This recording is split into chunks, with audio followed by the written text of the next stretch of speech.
Osama Bin Laden is well hidden and heavily guarded by his own cadre of trained Muslim fighters. Moving between a series of camps in the Afghan mountains, he has issued a series of fatwas, religious decrees signed by Muslim clerics that call for military jihad, holy war, against the United States. We believe that the biggest thieves in the world are Americans, and the biggest terrorists on earth are the Americans. The only way for us to fend off these assaults is by using similar means. We do not differentiate between those dressed in military uniforms and civilians. They're all targets in this fatwa. Bin Laden made his latest threats during our interview, but then just days later he issued a new fatwa promising more violence if U.S. troops are not removed from Saudi Arabia.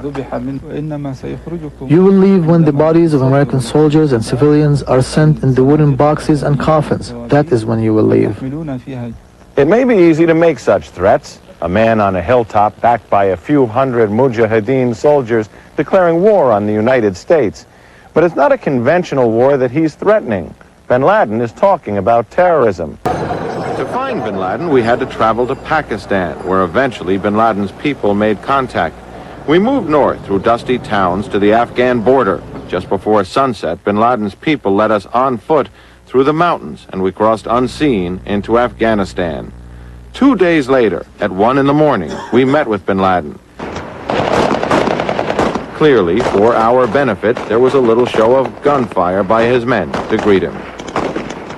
Vince Canestraro is a former CIA official and an ABC News consultant on terrorism and security matters. Clearly, he is a role model for a lot of Islamic militants in the world today. I mean, his personal story is so compelling to them. Bin Laden left his home in Saudi Arabia at the age of 19 to join the Muslims fighting the Soviet invasion of Afghanistan. Like many of the young fighters, he was religious and committed. Unlike any other, he came from a Saudi family that ran a construction empire worth $5 billion. Bin Laden's personal worth is estimated at $200 million. Yet he sacrifices all of that to take up what he believes is a religious duty, an obligation to expel the atheistic invaders of a Muslim country. We must use punishment to keep your evil away from Muslims, Muslim women and children. To understand Bin Laden's hatred for America, you have to put the U.S. in the context it is seen by many Muslims. Americans impose themselves on everyone who believes in his religion and his rights. They accuse our children in Palestine of being terrorists, those children who have no weapons and have not yet even reached maturity. We asked Bin Laden about Somalia. The United States referred to the military operation in Somalia as a rescue mission to prevent genocide by warring tribes, but Bin Laden simply viewed it as another invasion of an Islamic country. American intelligence agencies believe it was Bin Laden who dispatched his personal brigades with rocket launchers to shoot down U.S. helicopters.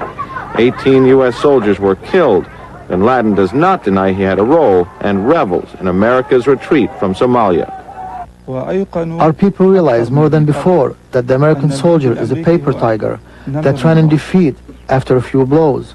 America forgot all about the hoopla and media propaganda and left dragging their corpses and their shameful defeat.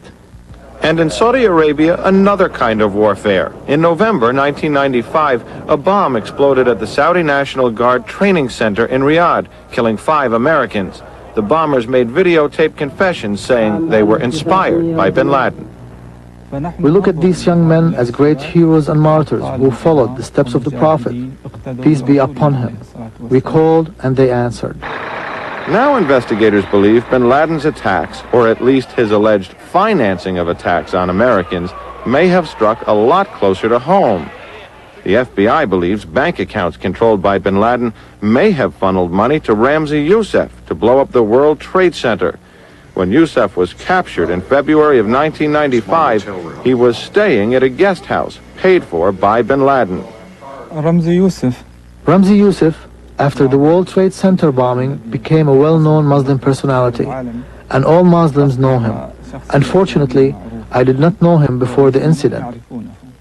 America will see many young men that will follow Ramzi Youssef.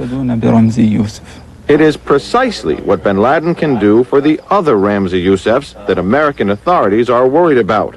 The U.S. Justice Department believes bin Laden is operating what is, in essence, an underground foundation where terrorists can apply for a grant.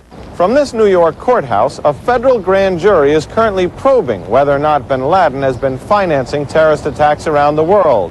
And the FBI has a new witness who may be able to shed a lot of light on that investigation. A man who is said to be a key aide in bin Laden's terrorist operations. The new witness's name is Wali Khan. He was convicted, along with Ramzi Youssef, of plotting to blow up U.S. airliners over the Pacific. Now, ABC News has learned Khan is cooperating with the FBI. He's told them that he was a key operative for bin Laden's terrorist network, and bin Laden makes no bones about knowing Khan. Wali Khan is a Muslim youth. In Afghanistan, he was nicknamed the Lion. He is one of the best. We were good friends. We fought in the same trenches against the Russians. Khan said he was dispatched to Manila by bin Laden to launch terrorist operations, including plans to assassinate the Pope and President Clinton. Bin Laden says he didn't order the attempt on either man, but also said he wasn't surprised about plans to kill President Clinton. Bin Laden has issued these fatwas and made these threats before, but this time there's something different. He put a time cap on it, saying that whatever action will be taken against Americans in the Gulf, whatever violence awaits, will occur within the next few weeks. Ted? John, thanks very much. Let me also ask you to stand by now, and when we come back, a conversation with ABC's John Miller and...